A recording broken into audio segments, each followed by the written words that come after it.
VD. Satheesan 1996 Paravur മണ്ഡലത്തിൽ ആദ്യമായിട്ട് മത്സരിക്കാൻ വരുന്നത്. അന്ന് അദ്ദേഹം CPIയിലെ പി രാജുവിനോട് പരാജയപ്പെടുകയാണ് ഉണ്ടായത്.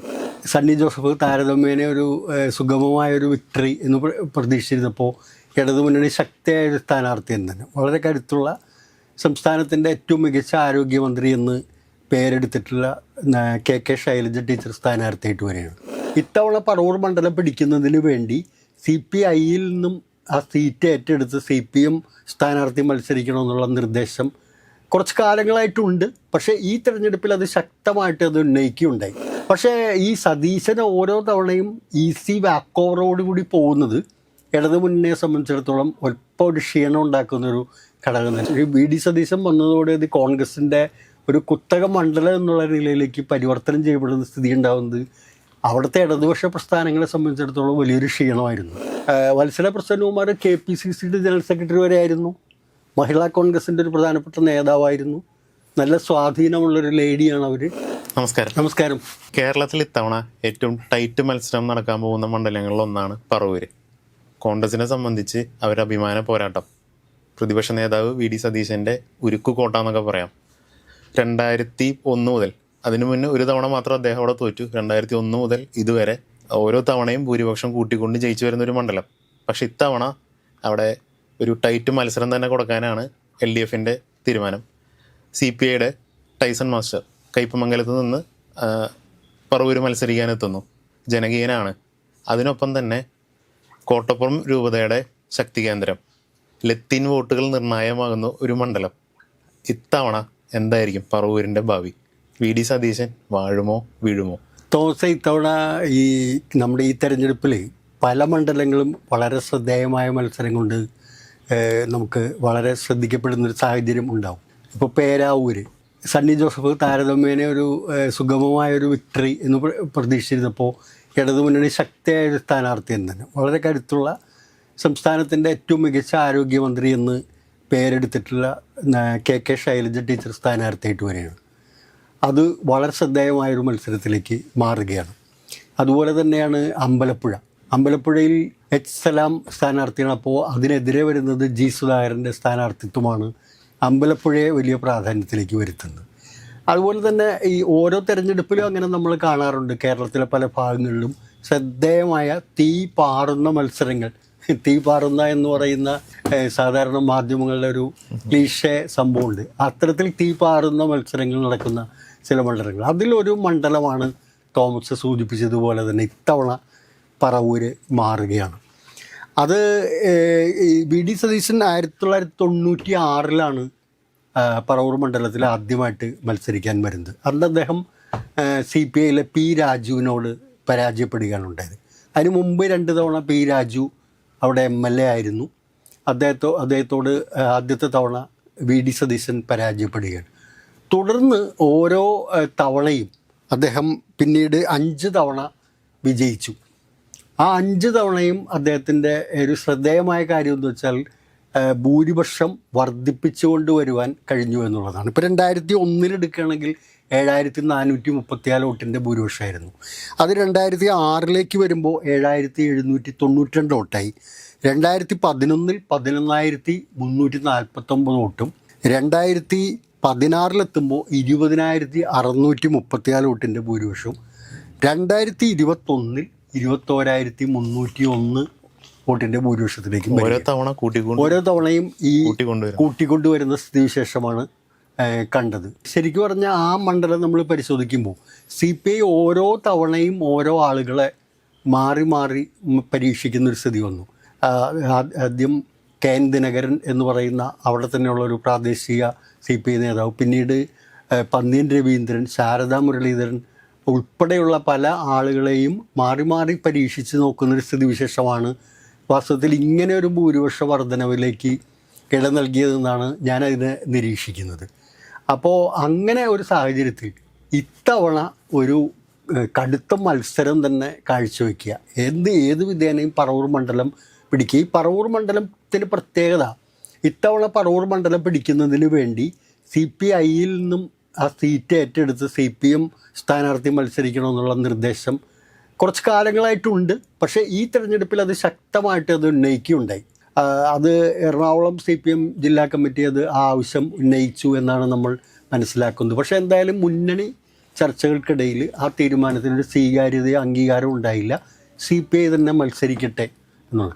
പക്ഷേ ഈ സതീശൻ ഓരോ തവണയും ഈസി വാക്ക് ഓവറോടുകൂടി പോകുന്നത് ഇടതു മുന്നണിയെ സംബന്ധിച്ചിടത്തോളം ഒൽപ്പം ഒരു ക്ഷീണം ഉണ്ടാക്കുന്നൊരു ഘടകം തന്നെ. ഈ പറവൂരെന്ന് പറയുന്ന മണ്ഡലത്തിൻ്റെ പ്രത്യേകത അത് ഇടതുപക്ഷത്തിൻ്റെ ഒരു ശക്തി കേന്ദ്രമായിരുന്ന ഒരു മണ്ഡലമാണ്. പല ഘട്ടങ്ങളിലും നമ്മൾ പരിശോധിക്കുമ്പോൾ AC ജോസ് എന്ന് പറയുന്ന അന്നത്തെ കോൺഗ്രസ് നേതാവിനെതിരെ വർക്കി പൈനാടൻ എന്ന് പറയുന്ന അവിടുത്തെ പ്രാദേശിക നേതാവ് ഇടത് സ്വതന്ത്രനായിട്ട് മത്സരിച്ചുകൊണ്ട് ജയിക്കുന്ന സ്ഥിതിവിശേഷമുണ്ട്. പിന്നീട് ഇങ്ങോട്ട് വരുമ്പോൾ നമ്മുടെ P. രാജു MLA അദ്ദേഹത്തിൻ്റെ പിതാവായിരുന്ന N. ശിവൻപിള്ള പ്രമുഖ CPI നേതാവ്, അദ്ദേഹം 2 തവണ ജയിക്കുന്ന സ്ഥിതിയുണ്ടായി. അങ്ങനെ നോക്കുമ്പോൾ പറവൂർ മണ്ഡലം എന്ന് പറയുന്നത് അതിലുള്ള പഞ്ചായത്തുകളെല്ലാം എടുക്കുമ്പോൾ അവിടെ ഇടതുപക്ഷത്തിന് ശക്തമായിട്ടുള്ള സ്വാധീനവും വേരോട്ടവും ഉള്ള കൈത്തറി വ്യവസായ മേഖല, ചെത്തുതൊഴിലാളി വ്യവസായ മേഖല, അങ്ങനെയുള്ള പരമ്പരാഗത വ്യവസായ മേഖലയും എറണാകുളം ജില്ലയിൽ തന്നെ കമ്മ്യൂണിസ്റ്റ് പ്രസ്ഥാനങ്ങളുടെ ഒരു വളർത്ത് തൊട്ടിലെന്ന് പറയാവുന്ന ഒരു പ്രദേശം കൂടിയാണ് പറവൂർ. അപ്പോൾ ആ പറവൂർ പിന്നീട് കോൺഗ്രസിൻ്റെ കയ്യിലേക്ക് VD സതീശൻ വന്നതോടെ ഇത് കോൺഗ്രസിൻ്റെ ഒരു കുത്തക മണ്ഡലം എന്നുള്ള നിലയിലേക്ക് പരിവർത്തനം ചെയ്യപ്പെടുന്ന സ്ഥിതി ഉണ്ടാകുന്നത് അവിടുത്തെ ഇടതുപക്ഷ പ്രസ്ഥാനങ്ങളെ സംബന്ധിച്ചിടത്തോളം വലിയൊരു ക്ഷീണമായിരുന്നു. ആ ക്ഷീണം മറികടക്കുന്നതിനുള്ള ശ്രമം എന്തായാലും ഇത്തവണ അവർ ഏറ്റെടുത്തിരിക്കുന്നു എന്നുള്ളതാണ് ടൈസൺ മാസ്റ്ററുടെ സ്ഥാനാർത്ഥിത്വത്തിലൂടെ നമുക്ക് മനസ്സിലാവും. ജനകീയനാണ്. പിന്നെ 2 സിറ്റിംഗ് MLA-മാരാണ് ഇപ്പോൾ. അതെ, അദ്ദേഹം കൈപ്പോങ്കലത്തെ വളരെ ജനകീയനായ MLA ആണ്. മാത്രമല്ല അദ്ദേഹം 2 തവണ അവിടെ MLA ആയിരുന്നു. അങ്ങനെ 2 സിറ്റിംഗ് MLA-മാർ തമ്മിലുള്ള ഒരു പോരാട്ടം. നല്ലൊരു വ്യക്തിത്വത്തിന് ഉടമ കൂടിയായിട്ടുള്ള ആളാണ് ടൈസൺ മാസ്റ്റർ എന്നാണ് നമുക്ക് മനസ്സിലാക്കാൻ കഴിയുന്നത് അദ്ദേഹത്തിന് ഏറ്റവും വലിയ പ്രത്യേകത തോമസ്, അദ്ദേഹത്തിൻ്റെ സ്ഥാനാർത്ഥിത്വം വന്നതിന് ശേഷമാണ് പല കാര്യങ്ങളും അറിയുന്നത്. അദ്ദേഹത്തിന് പറവൂരുമായിട്ട് വലിയ ബന്ധമുണ്ട്. അദ്ദേഹം ജനിച്ചത് പോലും പറവൂർ മണ്ഡലത്തിലാണ്. ഗോകുലത്തിലാണ് അദ്ദേഹത്തിൻ്റെ അമ്മയുടെ വീട് എന്നുള്ളതാണ്. അതുപോലെ തന്നെ അദ്ദേഹത്തിൻ്റെ വിവാഹം ചെയ്തിരിക്കുന്നത് പറവൂർ മണ്ഡലത്തിലെ പുത്തമ്പേലിക്കര എന്ന് പറയുന്ന പ്രദേശത്ത് നിന്നാണ്. അദ്ദേഹത്തിൻ്റെ ഔദ്യോഗിക ജീവിതത്തിൽ അദ്ദേഹം പറവൂരിലെ സ്കൂളുകളിൽ അധ്യാപകനായിട്ട് ജോലി ചെയ്തിട്ടുണ്ട്. സാധാരണ ഈ പുറമേ നിന്ന് വരുന്ന സ്ഥാനാർത്ഥികൾക്ക് ഉണ്ടാകുന്നൊരു പ്രശ്നം പ്രാദേശികമായി അവർക്ക് ബന്ധം ഉണ്ടാവില്ല. ഈ പ്രാദേശികമായ ബന്ധം എന്നുള്ളത് കക്ഷി രാഷ്ട്രീയത്തിന് അതീതമായി കുറച്ച് വോട്ടുകൾ നേടുന്നതിനുള്ളൊരു മാർഗം കൂടിയാണ്. നമുക്ക് സുഹൃത്ത് ബന്ധങ്ങളോ മിത്രാദികളുടെ ഇതൊക്കെ ഉണ്ടെങ്കിൽ അങ്ങനെ കുറച്ച് വോട്ടുകളെ സ്വാധീനിക്കും. അത് ഇതിനു മുമ്പുള്ള പല സ്ഥാനാർത്ഥികൾക്കും ഉണ്ടായിരുന്നില്ല. അവർ നമ്മൾ ഈ പുറമേ നിന്ന് കെട്ടിയിറക്കിയ സ്ഥാനാർത്ഥി എന്ന് പൊതുവെ പറയുന്ന ഒരു വിശേഷണം അവിടെ ഉണ്ടായിരുന്നു. പക്ഷേ ഈ ടൈസൺ മാസ്റ്റർ സംബന്ധിച്ചിടത്തോളം അങ്ങനെ അല്ല എന്നുള്ളൊരു പ്രത്യേകതയുണ്ട്. അതുകൊണ്ട് അവിടെ ഒരു ടൈറ്റ് ഫൈറ്റ് ആയിരിക്കും ഇത്തവണ. VD സതീശൻ നേരിട്ടതിൽ വെച്ച് ഏറ്റവും ശക്തമായ പോരാട്ടം. VD സതീശൻ ആദ്യത്തെ തെരഞ്ഞെടുപ്പിൽ തോറ്റു. പക്ഷേ അദ്ദേഹം വിജയിച്ച എല്ലാ തെരഞ്ഞെടുപ്പുകളേക്കാൾ കൂടുതൽ കഠിനമായൊരു മത്സരം ഇത്തവണ ഉണ്ടാവും എന്നുള്ളത് നമുക്ക് ഉറപ്പിക്കാൻ കഴിയുന്ന ഒരു കാര്യമാണ്. പിന്നെ ഇത്തവണ മത്സരം ടൈറ്റാക്കുന്ന 1-2 ഘടകങ്ങളും കൂടി നമ്മളൊന്ന് ഡിസ്കസ് ചെയ്യേണ്ടതുണ്ട്. അതെന്താ വെച്ചാൽ പറവൂരിൽ BJPയുടെ അതായത് NDAയുടെ സ്ഥാനാർത്ഥിയായി വരുന്ന വ്യക്തി ഒരു പ്രധാനപ്പെട്ട ഒരു ഘടകമാണ്.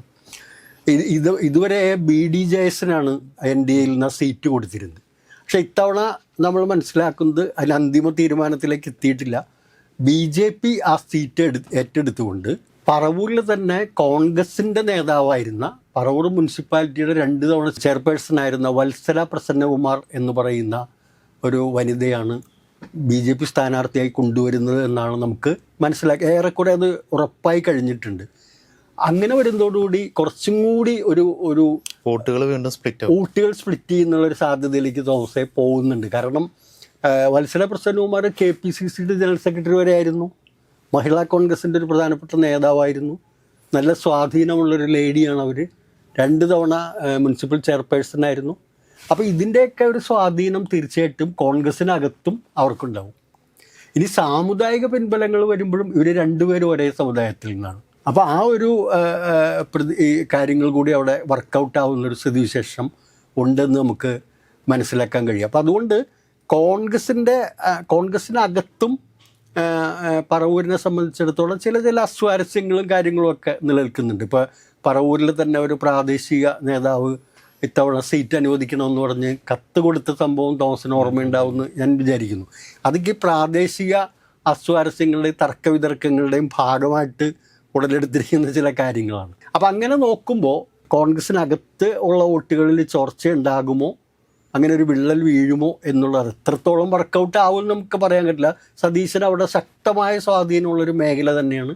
വ്യക്തിപരമായിട്ടും അല്ലാതെയൊക്കെ വലിയ ബന്ധങ്ങളുള്ള പ്രതിപക്ഷ നേതാവ് എന്നുള്ള രീതിയിലൊക്കെയുള്ള ഖ്യാതി അദ്ദേഹത്തിനുണ്ട്. UDF അധികാരത്തിൽ വരുവാണെങ്കിൽ മുഖ്യമന്ത്രി പദം വരെ പ്രതീക്ഷിക്കുന്ന ഒരാളാണ്. അത് അങ്ങനെയല്ല സംഭവിക്കുന്നതെങ്കിലും ആ ക്യാബിനറ്റിലെ നിർണായകമായൊരു റോള് അദ്ദേഹത്തിന് ഉണ്ടാവും, മുഖ്യമന്ത്രി ആയില്ലെങ്കിൽ പോലും. അപ്പോൾ അങ്ങനെയൊക്കെയുള്ള ഘടകങ്ങളും കൂടി അവിടെയുണ്ട്. കൂടാതെ ഞാൻ ചൂണ്ടിക്കാണിക്കാൻ ആഗ്രഹിക്കുന്ന മറ്റൊരു കാര്യം, ഈ ലത്തീൻ സമുദായത്തിന് നിർണായക സ്വാധീനമുള്ള ഒരു മേഖല കൂടിയാണ് ഈ പറവൂർ എന്ന് പറയുന്നത്. അവിടെ ടൈസൺ മാസ്റ്റർ ആ സമുദായത്തിൽ നിന്നുള്ള ഒരാളാണ്. ലത്തീൻ സഭയ്ക്കകത്തും അദ്ദേഹത്തിന് വലിയ രീതിയിലുള്ള സ്വാധീനവും കാര്യങ്ങളും ഒക്കെ ഉണ്ട്. അതൊക്കെ എങ്ങനെയാണ് വോട്ടിങ്ങിൽ പ്രതിഫലിക്കാൻ പോകുന്നത് നമുക്ക് പറയാൻ കഴിയില്ല, അത് ഉറപ്പിച്ച് പറയാൻ കഴിയില്ല. ലത്തീൻ വോട്ടർമാരുടെ നല്ലൊരു പങ്ക് കോൺഗ്രസിന്റെ ആളുകളും പരമ്പരാഗത കോൺഗ്രസ് വോട്ടുകളാണ്. അങ്ങനെയുണ്ട്. ഇപ്പം കഴിഞ്ഞ തവണയും ഒരു ലത്തീൻകാരനായ ഒരാളെയാണ് നിർത്തിയിരുന്നത്. പക്ഷേ അദ്ദേഹം അത്രയും പോപ്പുലറായിട്ടുള്ള ഒരാളല്ല. നമ്മുടെ ടൈസൺ മാസ്റ്ററെ പോലെ തന്നെ അത്രയും ഇതായിട്ടുള്ള രാഷ്ട്രീയ പാരമ്പര്യം അതുപോലെ MLA അങ്ങനെയൊന്നും ആകാത്തിരുന്ന ഒരാളാണ്. അതുകൊണ്ട് ഇത്തവണ പറവൂർ മണ്ഡലം ഒരു പ്രസ്റ്റീജിയസ് മണ്ഡലം തന്നെ ആയിരിക്കും. അതിശക്തമായൊരു മത്സരം പറവൂരിനെ സംബന്ധിച്ചിടത്തോളം ഉണ്ടാവും. പറവൂർ പിടിച്ചെടുക്കണം എന്നുള്ളൊരു വാശി ഇടതുപക്ഷ ജനാധിപത്യ മുന്നണി, പ്രത്യേകിച്ച് CPM അടക്കമുള്ള കക്ഷികൾക്കുണ്ട്. അത് പ്രതിപക്ഷ നേതാവിൻ്റെ മണ്ഡലത്തിൽ പ്രതിപക്ഷ നേതാവിനെ തളയ്ക്കാൻ കഴിഞ്ഞാൽ അവർക്കത് വലിയ രാഷ്ട്രീയ നേട്ടം ആയിരിക്കുകയും ചെയ്യും. പക്ഷേ എന്ന് വിചാരിച്ചാൽ കരുത്തനായ ശക്തനായ VD സതീശനെ അത്ര എളുപ്പത്തിൽ വീഴ്ത്തുക എന്ന് പറയുന്നതും എളുപ്പമായിട്ടുള്ളൊരു കാര്യമല്ല. അതാണ് പറവൂരിപ്പോൾ നമുക്ക് നൽകുന്ന നേർചിത്രം. തെരഞ്ഞെടുപ്പ് പ്രചരണം ഊർജ്ജസ്വലമാകുമ്പോൾ നമുക്ക് ഈ പറവൂർ മണ്ഡലത്തെ പല ഭാഗങ്ങളിൽ പല സമയത്തും വിലയിരുത്തേണ്ടതായിട്ട് വരും. ഇപ്പോഴത്തെ ഒരു ചിത്രം അതാണ്.